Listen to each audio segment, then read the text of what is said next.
Hello मेरे प्यारे दोस्तों, कैसे हो आप लोग और आप सबकी कैसी चल रही बोर्ड 2026 की तैयारी। मैं उम्मीद करता हूं आप सभी बहुत ही अच्छे होंगे और बड़े ही बेहतरीन तरीके से अपने 2026 के आप बोर्ड एग्जाम की प्रिपरेशन कर रहे होंगे। आज की इस वीडियो में लेकर आ चुके हैं 2026 के बोर्ड एग्जाम के लिए एक सबसे इंपॉर्टेंट टॉपिक, जो कि आपका आता है गद्यांश और पद्यांश का संदर्भ व्याख्या लिखना। और आज की इस वीडियो से मेरे भाई संदर्भ व्याख्या लिखने का एक जबरदस्त सा ट्रिक बताने वाले हैं, जिस ट्रिक से आप तुरंत ही पता कर लोगे कि ये किस चैप्टर से लिया गया है, इसके लेखक कौन है, और बिना रटे बिना याद किए आप व्याख्या भी लिख ले जाओगे।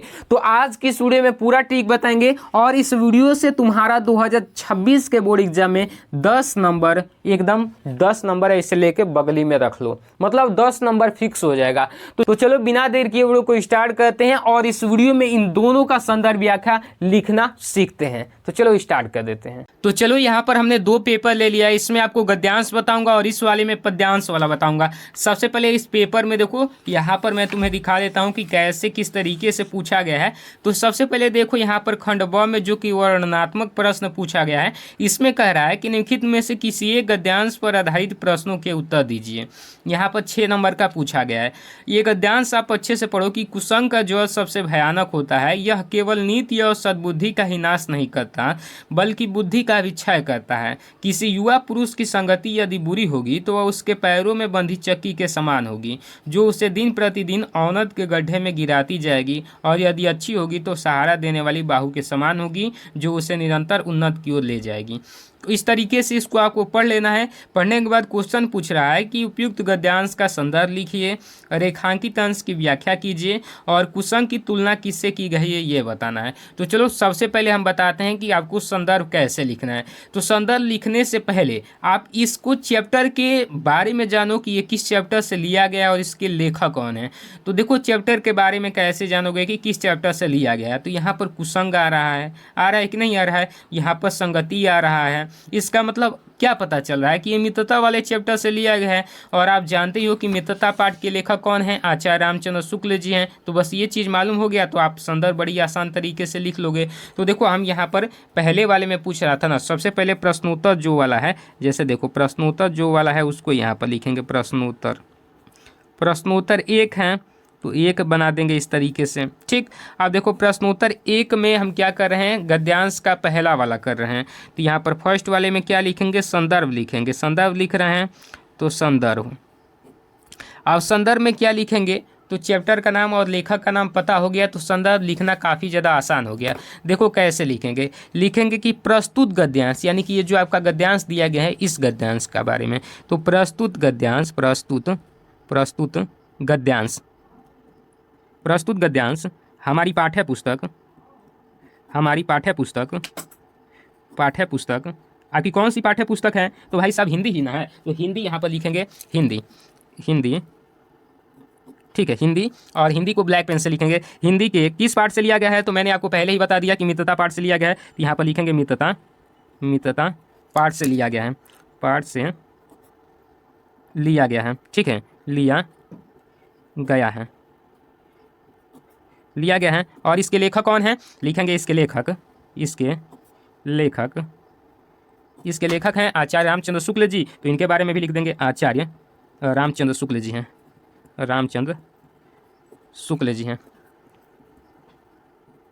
ठीक है, आचार्य रामचंद्र शुक्ल जी हैं। इस तरीके से आप इसका संदर्भ लिख ले जाओगे। अब उसके बाद देखो यहाँ पर क्या पूछ रहा था कि गद्यांश के रेखांकित अंश की व्याख्या दीजिए, यानी कि जो इसमें अंडरलाइन किया गया है इसका आपको व्याख्या करना है। यहाँ से यहाँ तक अंडरलाइन किया गया ना, तो इसी का व्याख्या करना है। तो सबसे पहले तो आप यहाँ पर हेडिंग बना लो। दूसरे नंबर में हेडिंग में क्या हो जाएगा, रेखांकित अंश की व्याख्या, रेखांकित अंश की व्याख्या। ठीक है, अब रेखांकित अंश की व्याख्या में क्या कैसे लिखना है वो समझो। देखो यहाँ पर इस तरीके से करके और उसको अंडरलाइन कर देना। ठीक, अब देखो रेखांकित अंश की व्याख्या में क्या लिखेंगे कि लेखक कहते हैं कि ये वाला वर्ड सबसे पहले आपका रहेगा, या फिर आचार्य रामचंद्र शुक्ल जी कहते हैं कि, ठीक है, ये वाला वर्ड सबसे पहले बनाओ। तो यहाँ पर मैं लिखूँगा कि लेखक कहते हैं कि हैं कि, इतना वर्ड आपका रहेगा, कॉमा लगा दो। उसके बाद देखो इसमें लेखक अब क्या कहते हैं, इसमें आपको देख के आपको क्या पता चल रहा है कि लेखक क्या कहते हैं। देखो लेखक कहते हैं कि कुसंग का ज्वर सबसे भयानक होता है, यानी कि ज्वर मतलब क्या होता है, बुखार, यानी कि कुसंग का बुखार जो है, कुसंगति का बुखार सबसे ज़्यादा घातक होता है, मतलब कि कुसंगति एक घातक बुखार जैसी होती है, यही ना लेखक का कहना है। तो लिखेंगे कि कुसंगति कुसंगति कुसंगति एक घातक बुखार जैसी होती है, एक घातक बुखार के समान होती है, ठीक है, इस तरीके से लिख लोगे। उसके बाद देखो, उसके बाद आगे क्या लिखोगे कि अब देखो, यह केवल नीति और सद्बुद्धि का ही नाश नहीं करता बल्कि बुद्धि का भी क्षय करता है। मतलब लिखोगे कि कुसंगति हमारे नीति और अच्छे विचार को ही नष्ट नहीं करती बल्कि हमारे दिमाग यानी कि हमारे सोचने की बुद्धि को भी क्षय कर देती है, तो यानी खत्म कर देती है, ठीक है। तो लिखेंगे कि कुसंगति हमारे नीति और अच्छे विचार को ही नष्ट नहीं करती, अच्छे विचार को ही नष्ट नहीं करती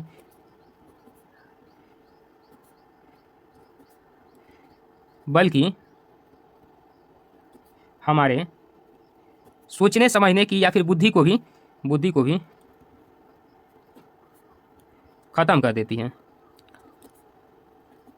अपने से बनाकर लिखा जाता है, ज़्यादा कोई ये नहीं कि रटुआ रटंत नहीं लिखना है, बनाकर लिखना है, बेहतर तरीके से लिखना है। उसके बाद यहाँ पर देखो कि अब यहाँ पर कह रहा है कि युवा पुरुष की संगति यदि बुरी हो तो उसके पैरों में बंधी चक्की के समान होगी। इसके आगे आप नहीं लिख सकते हो कि अगर किसी नौजवान व्यक्ति की संगति गलत जगह हो जाती है तो वह उसके पैरों में बंधा एक भारी पत्थर के समान हो जाती है। जैसे पैरों में बंधा भारी पत्थर हमें आगे नहीं बढ़ने देता, उसी प्रकार की संगति उसको आगे नहीं बढ़ने देगी। इस तरीके से यहाँ तक आप लिख ले जाओगे, इस तरीके से मैं बता दिया जिस तरीके से। उसके बाद यहाँ पर देखो तीसरा नंबर में, यहाँ तक मैं मान ले रहा हूँ कि आप लिख लोगे। अब तीसरा नंबर में जो बात कही गई थी, क्या कही गई थी कि कुसंग की तुलना किससे की गई है। तो यहाँ पर देखो ना, कुसंग का जो सबसे भयानक होता है, यानी कि कुसंग की तुलना किससे की गई है। अरे भाई बताओ, सोचकर तब तक बताओ, कुसंग की तुलना किससे की गई है। एक घातक बुखार से की गई है, एक घातक बुखार से की गई है, घातक बुखार से की गई है।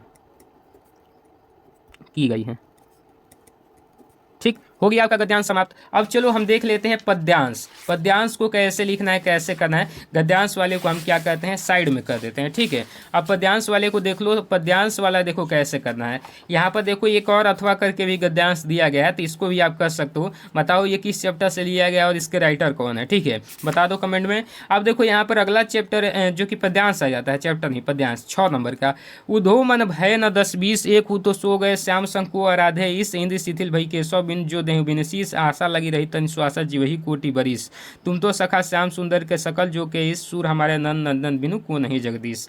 अब देखो यहाँ पर उपयुक्त गद्यांश का संदर्भ, पद्यांश का संदर्भ, रेखांकित अंश की व्याख्या और यहाँ पर एक क्वेश्चन पूछा गया है। सबसे पहले देखो संदर्भ कैसे लिखेंगे। संदर्भ में पहचानो, इसी में है देखो सूर आ रहा है, इसका मतलब क्या, ये सूरदास द्वारा रचित है और सूरसागर से लिया गया है। तो बस सबसे पहले संदर्भ का काम बना दो। यहाँ पर बहुत सारे लोग संकेत भी बताते हैं, तो वो नहीं भी लिखोगे तो भी कोई दिक्कत नहीं है। क्यों बेफालतू का अपना समय बर्बाद करना, ठीक है। समय बर्बाद करने से बोर्ड एग्जाम में अच्छे मार्क्स नहीं आते हैं, कम मार्क्स आ जाते हैं। पता चलता है कोई क्वेश्चन छूट जाए। मतलब संकेत में क्या करते हैं ना कि ये दो अंडरलाइन किया गया है, उसके आगे का 2 शब्द और बाद का 2 शब्द लिख देते हैं। वो नहीं भी लिखोगे उसके लिए नंबर नहीं काटे जाते हैं, ठीक है। देखो संदर्भ में क्या लिखेंगे, मैंने बताया कि प्रस्तुत, वही चीज़ रहेगा प्रस्तुत। अब देखो ये क्या है, पद्यांश है ना, तो यहाँ पर लिखो पद्यांश, प्रस्तुत पद्यांश, ठीक है। हमारी, किसकी, आपकी या हमारी पाठ्य पुस्तक। पुस्तक कौन सी है, तो हिंदी है। तो हिंदी का नाम लिखो। हिंदी के किस पाठ से लिया गया है, तो सूरदास द्वारा रचित सूरसागर से लिया गया है, सूरसागर से लिया गया है। हो गया आपका संदर्भ। इतना ही तो आसान होता है, अगर आपको ज़्यादा कठिन लगता है तो। अब देखो यहाँ पर आगे मैं दिखा देता हूँ। तो कह रहा है रेखांकित अंश की व्याख्या कीजिए। तो इस तरीके से आप एक हेडिंग बनाओगे कि रेखांकित अंश की व्याख्या, रेखांकित अंश की व्याख्या, ठीक है, रेखांकित अंश की व्याख्या। इस तरीके से आप देखो रेखांकित अंश की व्याख्या में क्या लिखोगे, तो यहाँ पर इसी चीज़ को बनाकर लिखना है। सबसे पहले यहाँ पर मैंने बताया ना कि सूरदास जी कहते हैं, ये बात लिखोगे। उसमें लिखे थे कि लेखक कहते हैं, इसमें लिखो सूरदास जी द्वारा रचित है, तो लिखेंगे सूरदास जी कहते हैं कि, क्या कहते हैं कि उधो मन भय न 10-20 ना गोपिया ना कह रही है, यहाँ पर सूरदास जी नहीं होगा, यहाँ पर गड़बड़ हो गया। देखो गोपिया उद्धव जी से कहती हैं, ठीक है, बाई मिस्टेक। यहाँ पर देखो पढ़ोगे तब ना पता चलेगा, हम पढ़े नहीं। उधो मन भय न 10-20 यानी कि गोपिया उद्धव जी से कहती हैं, गोपिया उद्धव जी से कहती हैं, उद्धव जी से कहती हैं क्या कहती हैं कि हे उद्धव, हमारा मन 10-20 नहीं है, सभी के तरह हमारे पास भी कितना मन है, एक ही मन है। हे उद्धव सभी के तरह हमारे पास भी एक ही मन है। एक हूँ तो सो गए श्याम संग, जो कि श्याम के संग, यानी कि कृष्ण के संग, या फिर श्याम के संग लिख सकते हो, श्याम के साथ मथुरा चला गया है। ठीक है, मथुरा चला गया है। ठीक है, अब देखो को आराध्य इस, अब बिना मन के हम किसकी आराधना करें? बिना मन के हम किसकी आराधना करें? ठीक, अब देखो यहाँ पर आगे लिखोगे कि इंद्र शिथिल भई केशव बिनु, यानी कि केशव बिनु यानी कि श्री कृष्ण बिनु हमारी इंद्रिया भी शिथिल हो चुकी है, निष्क्रिय हो चुकी है। जो देह बिनु शीश, उसी प्रकार जिस प्रकार की बिना सिर के देह हो जाता है। आशा लगी रही तन श्वासा जीव ही कोटि वर्ष, उनके लौटने के सहारे, उनके लौटने के आशा के सहारे हम करोड़ों वर्ष तक ऐसे ही जीवित रह लेंगे। इस तरीके से पूरा यहाँ तक बनाकर लिख देना। ठीक है, उसके बाद देखो यहाँ पर क्या कर रहा है कि गोपियों की बात श्री कृष्ण तक कौन पहुँचा रहा है, तो उद्धव पहुँचा रहे हैं। इस तरीके से 3 नंबर में लिखे उद्धव लिख देना। उम्मीद करता हूँ ये वीडियो काफी अच्छी लगी होगी। वीडियो को लाइक करके अपने दोस्तों में भी शेयर कर देना। मिलते हैं अगले वीडियो में, तब तक के लिए जय हिंद, वंदे मातरम।